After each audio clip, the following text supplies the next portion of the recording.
আমি মুজিবুল বশর মাঝভান্ডারি কাউকে ভয় পাই না। তকবীর লাগবে না, তকবীর লাগবে না। আমি তকবীর দেওয়ার জন্য বলছি না, কিন্তু আমি আল্লাহকে তো ভয় পাই। কি বলেন? আমি কাকে ভয় পাই? আল্লাহকেও ভয় পাই, নবী মুহাম্মদ রাসূলুল্লাহরও ভয় পাই। কথা বুঝতে পেরেছে? কিন্তু এমনি বর্তমান যুগে যত ইনসান আছে, আমি কাউরে ভয় পাই। কথা বুঝতে পেরেছে?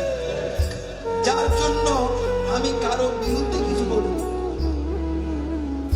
কারণ কিবত কিল্লা করতে আল্লাহ নিষেধ করেছে, রাসূল নিষেধ করেছে। যার জন্য আমি ফিসক ফাসাদ বিরোধী, কিবত বিরোধী, কারো বিরুদ্ধে আমার লক্ষ লক্ষ কোটি কোটি কোরআন সুন্নাহর বয়ানের ক্যাসেট